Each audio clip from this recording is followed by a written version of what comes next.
Assalamualaikum warahmatullahi wabarakatuh. Perkenalkan, saya Reskia Hartanti, dosen program studi Pendidikan Bahasa Inggris Fakultas Keguruan Ilmu Pendidikan Universitas Muhammadiyah Sorong. Kali ini saya akan memaparkan salah satu mata kuliah yang saya ampuh, yaitu Introduction to English for Young Learner pada semester 3 dengan bobot 2 SKS. Adapun pemaparan ini dalam rangka pembuatan bukti pelaksanaan unjuk kerja Tridharma Perguruan Tinggi dalam bidang pengajaran.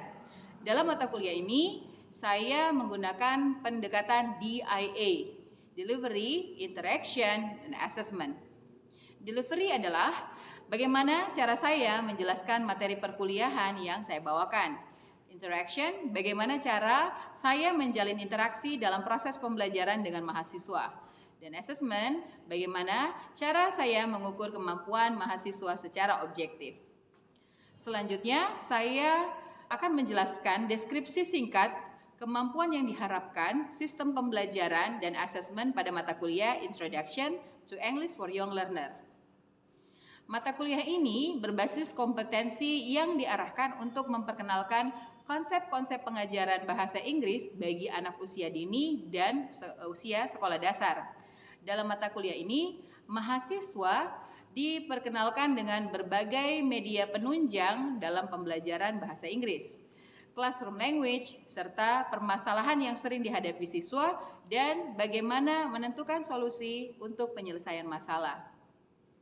Setelah menyelesaikan perkuliahan ini, mahasiswa diharapkan mampu memiliki keterampilan dasar untuk mengajarkan bahasa Inggris bagi anak usia dini dan sekolah dasar. Yang kedua, mampu mengklasifikasikan siswa berdasarkan usia, level, dan karakter khusus. Yang ketiga, mampu mengajar menggunakan metode dan media yang variatif sehingga siswa mudah memahami dan mengaplikasikan ilmu yang diperoleh dalam kegiatan belajar mengajar. Yang keempat, mampu membangkitkan ketertarikan dan semangat siswa dalam proses pembelajaran bahasa Inggris. Sistem pembelajaran di Universitas Muhammadiyah Sorong pada masa pandemi saat ini, khususnya di program studi bahasa Inggris, kami melakukan perkuliahan secara hybrid, baik secara daring dengan menggunakan aplikasi pendukung seperti Zoom Meeting, Google Classroom, Google Meet, WhatsApp, dan juga luring di kelas. Dan untuk pengumpulan tugas, saya menggunakan aplikasi Google Classroom. Kemudian ada 3 metode yang saya gunakan dalam perkuliahan ini. Yang pertama, ceramah atau penyampaian materi perkuliahan.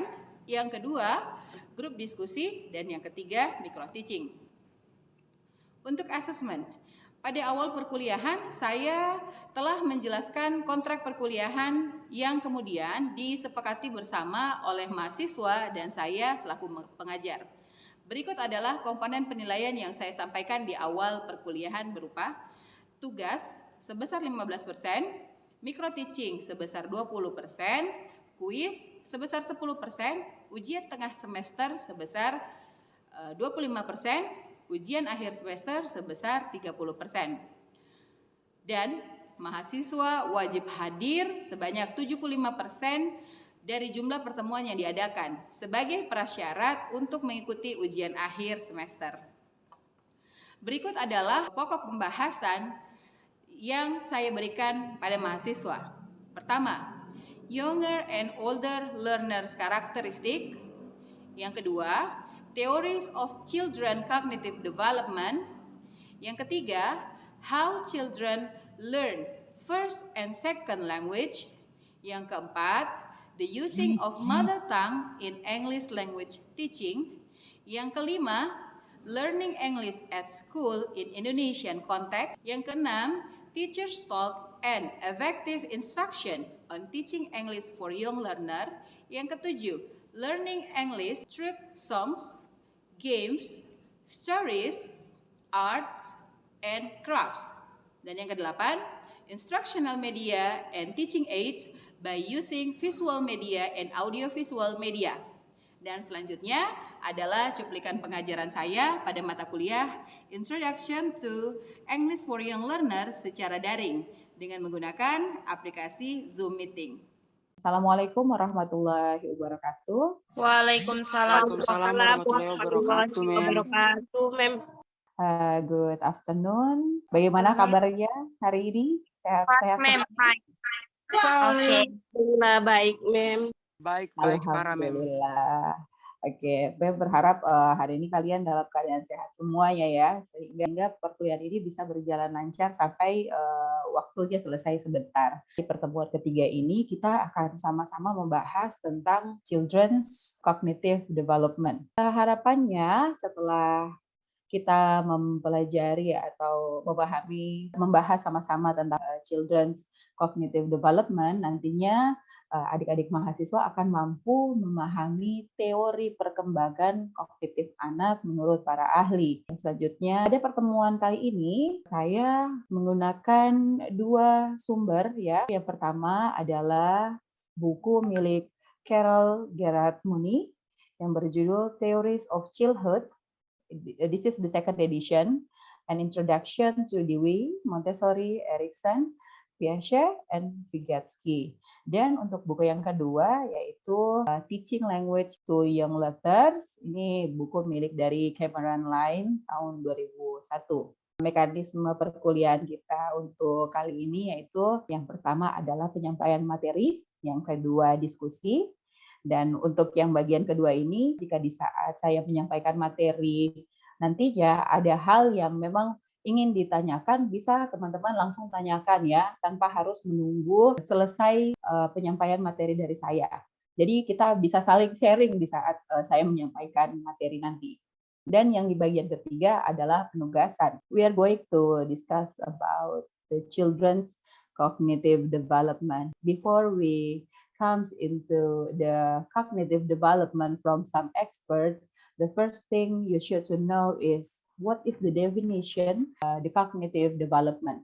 You can see at your slide, the cognitive development is the construction of thought processes, including understanding, remembering, problem solving, analyzing, prediction, and feeling from childhood through adolescence to adulthood. Teori ini menggambarkan tentang kemampuan berpikir seseorang, baik anak ataupun orang dewasa. Cognitive development ini secara sederhana bisa kita gambarkan bahwa ini adalah proses belajar yang mana ini merupakan aktivitas internal yang terdiri dari bagaimana kita bisa memahami, mengingat, mengolah informasi, ya, menyelesaikan masalah, analisis, memprediksi, dan juga feeling. Selanjutnya, implementasi dari teori cognitive development ini bisa kita lihat di sekolah dari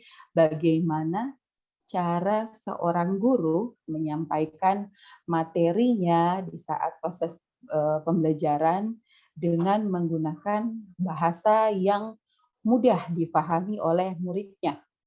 Kenapa? Karena pada proses ini adalah proses seorang guru mentransfer ilmu kepada siswanya. Sehingga nanti siswanya akan lebih mudah memahami. Dan juga seorang guru itu tidak hanya sekedar memberikan ilmu saja, tetapi seorang guru juga harus bisa memberikan kesempatan, memberikan ruang kepada siswa agar mereka nantinya bisa juga saling berkomunikasi antara siswa itu sendiri dengan temannya ataupun juga siswa dengan gurunya. Selanjutnya yaitu Children's Cognitive Development by Expert, Jean Piaget. Oke. Mungkin teman-teman sudah tidak asing lagi mendengar nama beliau ya, karena beliau peneliti senior, bahkan peneliti yang sudah lama, tetapi teorinya masih digunakan sampai sekarang. Oke, sedikit memperkenalkan tentang beliau. Jean Piaget ini adalah seorang psikolog. Beliau berasal dari Swiss, ya. Beliau ini mempelajari tentang dunia anak-anak di awal abad ke-20. Teorinya ini membahas tentang perkembangan intelektual atau yang biasa kita sebut dengan teori kognitif. You can see at the slide there is some explanation about Piaget's theory. Yeah, theory of cognitive development shows that intelligence change as children grow. Cognitive development is genetic process, which is a process based on the biological mechanism of development of the natural environment.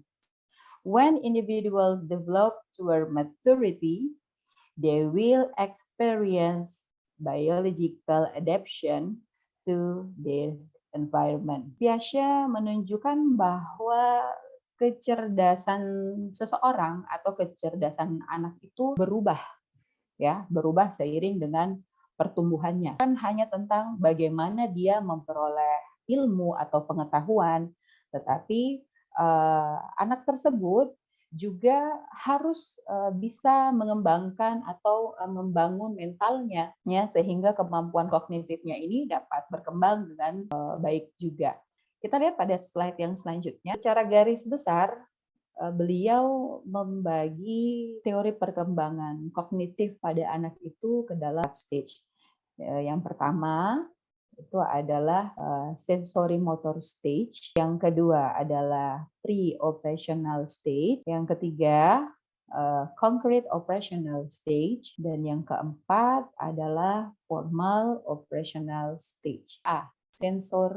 Sensory motor stage. Pada tahap ini, periode sensory motor ini biasanya terjadi pada anak umur 0 bulan, ya, atau bayi yang baru lahir sampai umur 24 bulan. Merupakan pertumbuhan kognitif yang dikategorikan cepat. Selama periode ini, ya, bayi itu mengembangkan pemahamannya tentang dunia ataupun tentang lingkungan yang ada di sekitarnya itu dengan mengkoordinasikan pengalaman sensoriknya. Sensorik itu seperti apa? Pengalaman yang ia dapatkan dari penglihatan dan juga pendengaran. Dikoordinasikan lagi dengan tindakan motoriknya, ya, bagaimana dia bisa menjangkau atau menyentuh.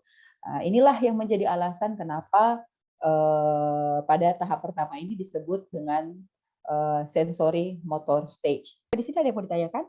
Atau jelas? Sudah jelas? Jelas, Ma'am. Oke, kita lanjut di bagian yang kedua atau part B, pre-operational stage. Oke, pada tahap ini, ya, yang mana biasanya dia berlangsung dari umur 2 tahun sampai umur 7 tahun. Oke, pada tahap ini disebutkan sebagai pre-operasional, ya, atau pra-operasional, atau sebelum operasional.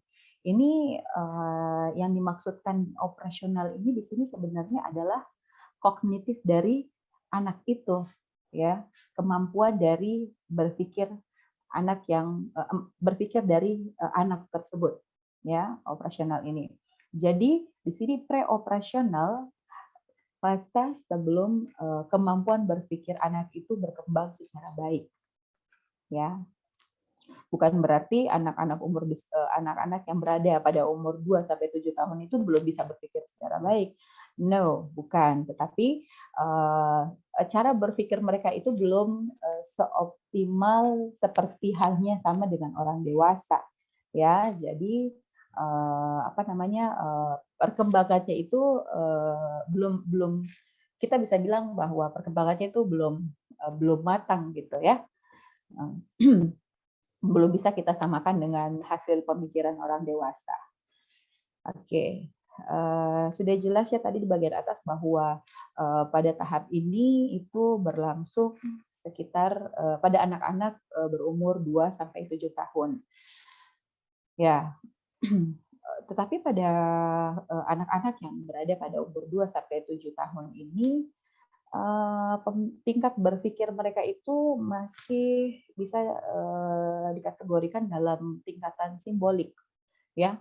Namun mereka belum bisa menggunakan operasi kognitif yang secara baik, ya.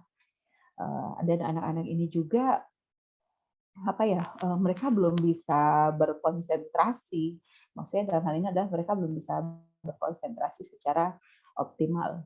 Atau dengan kata lain, mereka belum bisa mengoperasikan logikanya secara baik, baik dalam mengubah atau menggabungkan ide ataupun memisahkan ide ya dari ide-ide yang mereka miliki ya. Bahkan kalau anak-anak dalam masa ini biasanya itu perkembangannya itu lebih dari bagaimana mereka bisa membangun experience mereka ya atau pengalaman mereka tentang dunia sekitar mereka atau lingkungan mereka biasanya melalui hasil adaptasi yang mereka lakukan. Ada yang mau ditanyakan sampai di sini? Saya mau bertanya, Mem. Oke, maaf siapa? My name is Rizda Irianti from class F. Oke, Rizda. Dalam tahap pre-operational stage, tadi Mem bilang bahwa anak belum bisa berkonsentrasi, sedangkan umurnya sudah mencapai 7 tahun. Pertanyaan saya seperti apa contohnya, Mem? Terima kasih. Ya, anak di umur 2-7 tahun itu belum bisa berkonsentrasi secara optimal.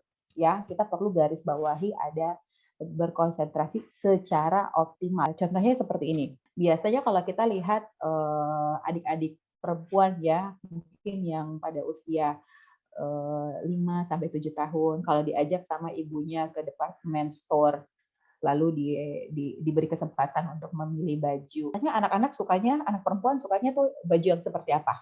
Apakah dari segi warna, segi model? Ada yang tahu? Dari segi warna. Mem. Ya, Model. betul sekali. Ya, biasanya segi warna. Anak perempuan biasa cenderungnya pada warna apa? Warna biru. Warna merah. Warna pink. Oh ya, ada yang bilang merah, ada yang bilang pink. Oke. Biasanya untuk anak perempuan itu sukanya yang serba pink ya. Jadi kalau dikasih beberapa baju dengan warna yang berbeda, mereka pasti tetap memilih yang pink tanpa memikirkan hal yang lainnya. Ya. Sedangkan kita bisa membedakan bagaimana cara memilih anak dengan kita orang dewasa. Mereka ini hanya berkonsentrasi pada warnanya saja. Mereka tidak memikirkan seperti kita halnya orang dewasa ya, ukurannya, apakah bajunya muat atau tidak, ya. Lalu yang kedua, harganya. Bisa jadi juga yang kita pikirkan lainnya adalah modelnya. Kalau dewasa kan mungkin ini masih up to date nggak? Ataukah juga kita kalau orang dewasa memikirkan di rumah saya sudah punya baju yang warnanya sama. Tetapi kalau anak kecil kan tidak, ya. Egosentrisnya itu masih tinggi. Jadi mereka masih terfokus pada sesuatu yang menjadi minat mereka saja. Mereka hanya terpaku pada warna yang mereka sukai saja. Ya, seperti itu ya, Rizda ya. Ya, Mem. Terima kasih, Mem. Oke. Oke, kalau begitu kita lanjut ya. Third stage. Di bagian ketiga ini adalah concrete operational stage. Di mana pada tahap ini berlangsung pada anak usia 7 tahun sampai 11 tahun. Biasanya ditandai dengan egosentrisme pada anak ini sudah mulai bisa diturunkan. Biasanya anak-anak pada tingkatan ini juga bisa kita katakan operasional konkretnya ini ada. Pemikirannya sudah mulai mapan lah istilahnya.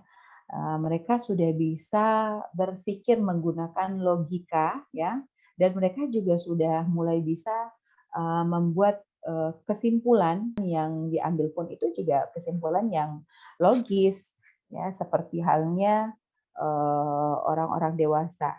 Tetapi ini lebih ditujukan kepada anak-anak yang usianya mendekati ke usia remaja. Meskipun dalam tahap ini mereka sebenarnya belum bisa berpikir secara abstrak. Abstrak di sini maksudnya seperti apa?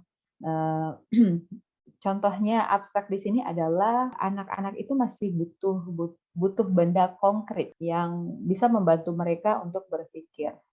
Saya kasih satu contoh seperti ini. Di saat kita memberi instruksi kepada mereka untuk menghitung, ya, kalau misalkan menghitung 1 tambah 1, pasti yang berada pada pre-operasional mungkin sebagian sudah bisa ya, terutama di bagian umur 5-7 tahun sudah mulai bisa. Tetapi bagaimana dengan anak-anak yang beranjak dewasa? Terkadang mereka harus butuh adanya bantuan guru ya, apalagi untuk hitungan matematika yang membutuhkan rumus, ya, seperti pecahan, ya. Mereka tidak bisa langsung mendapatkan jawaban dari their mind. Itu pasti sulit, misalkan 8/7 dikali 12/10, kira-kira hasilnya seperti apa? Pasti mereka membutuhkan hal yang konkret yang bisa ditujukan kepada mereka untuk mereka bisa mengoperasikan perhitungan tersebut untuk mendapatkan jawabannya. Jadi mereka butuh media, media konkretnya. Siapa medianya? Gurunya. Ya, pasti gurunya akan menuliskan di papan bagaimana cara menyelesaikan perhitungan tersebut sampai bisa menemukan jawabannya seperti apa. Ya, jadi di sini itulah tadi mengapa dikatakan memang cara berpikir mereka itu sudah mulai matang, tetapi mereka terkadang masih belum bisa menggunakan daya pikir abstrak, ya, karena mereka masih butuh hal yang konkret, yang nyata, yang harus mereka lihat untuk dapat menyimpulkan suatu kesimpulan seperti itu, ya. Oke, kita masuk bagian yang keempat. Ya, ini ada formal operational stage. Ya, kita masuk ke stage yang keempat. Ya, ini adalah formal operational stage.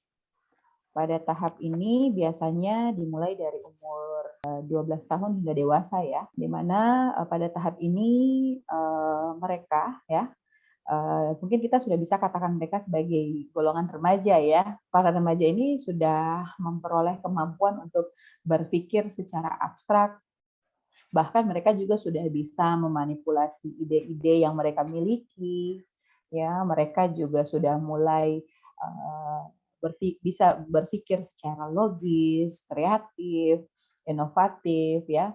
Dan mereka juga sudah mampu untuk menjabarkan konsep-konsep, ya, baik secara abstrak maupun secara konkret atau nyata, ya. Bahkan konsep-konsep yang mereka jabarkan ini mereka bisa jabarkan secara terperinci dan juga sistematis, ya. Dan remaja ini juga sudah bisa memecahkan masalah yang sedang mereka hadapi dengan cara yang logis dan juga metodologis, ya, seperti itu. Nah, teori Piaget yang selanjutnya adalah ini masih berhubungan dengan kemampuan cognitive development dari anak, ya, di mana Piaget ini membagi beberapa konsep-konsep dasar dalam pengorganisasian buah pikiran dan juga adaptasi intelektual. Di sini ada 4 konsep yang yang sudah dikemukakan oleh Piaget. Yang pertama yaitu adalah skema, ya, di mana skema ini adalah proses mencipta, memperhalus, atau membuat perubahan dan juga menyusun. Atau dengan kata lain, skema ini juga kita bisa sebut sebagai sekumpulan dari konsep-konsep yang dimiliki oleh anak, ya, tidak ditinjau lagi dari umur mereka, tetapi ini secara konsep-konsep dasar secara keseluruhan bagi perkembangan anak itu, ya. Jadi di bagian skema ini adalah kumpulan dari beberapa konsep yang dimiliki oleh anak, ya. Dalam hal ini anak sebagai peserta didik. Lalu yang kedua adalah asimilasi. Asimilasi adalah proses menambahkan informasi baru dalam skema, ya, dalam skema yang sudah ada, ya, atau pada tahap ini adalah proses di mana kita mencocokkan informasi yang baru dengan informasi yang lama, ya. Selanjutnya untuk poin yang ketiga, ini poin akomodasi. Di sini adalah menyesuaikan diri mengubah dan memahami informasi baru mengikuti skema atau mengikuti konsep-konsep yang sudah ada. Nah, pada proses akomodasi ini biasanya apabila terjadi gap ya antara informasi yang baru didapatkan dengan informasi lama, ya, jika tidak cocok ya antara informasi baru dan informasi lama, maka akan ada proses selanjutnya, yaitu proses perbandingan atau proses membandingkan dan juga bagaimana proses menyesuaikan informasi. Apakah informasi yang didapat di awal itu sama dengan proses yang apakah proses yang baru ini, informasi yang baru ini sama dengan informasi yang lama atau tidak. Ya, dan untuk yang bagian terakhir, yaitu yang bagian adaptasi ini, atau biasanya juga kita sebut dengan equilibrium proses ya. Equilibrium ya. Ini menyeimbangkan proses penyerapan dan pengubahsuaian. Ya, maksudnya adalah bila sudah ada keseimbangan yang dicapai dari proses-proses sebelumnya, ya baik proses asimilasi ataupun akomodasi, maka di proses adaptasi ini adalah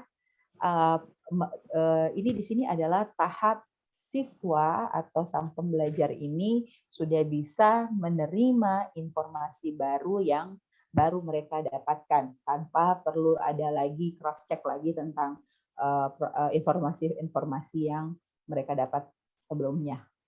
Seperti itu ya.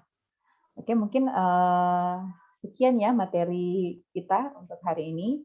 Karena untuk pertemuan kali ini kita memang terfokus dulu pada satu teori, yaitu teori Jean Piaget. Nanti akan kita sambung lagi teori-teori tentang cognitive development menurut expert yang lainnya di pertemuan yang akan datang. Sampai di sini ada yang mau ditanyakan? Ataukah mungkin sudah jelas untuk materi kita kali ini? Sudah, Mem. Sudah, Mem. Oke, kalau sudah jelas, ini ada penugasan buat kalian, oleh-oleh buat kalian. Ya, di sini Mem mau lihat seberapa jauh kalian menerima dan memahami tentang materi cognitive development. So, your assignment for today is you should to make a journal review. Silakan teman-teman review jurnal yang bertemakan Children's Cognitive Development. Silakan teman-teman kumpulkan di Google Classroom. Cukup sampai di sini ya pertemuan perkuliahan kita. Insya Allah nanti akan kita lanjut lagi di pekan depan. Mem berharap teman-teman semua tetap semangat, belajar lagi, dan menambah pengetahuan, dan juga untuk mengerjakan tugasnya. Mudah-mudahan semuanya sehat. Saya akhiri sampai di sini. Selamat sore. Good afternoon. Assalamualaikum warahmatullahi wabarakatuh. Good afternoon. Waalaikumsalam warahmatullahi wabarakatuh. Thank you, Mem.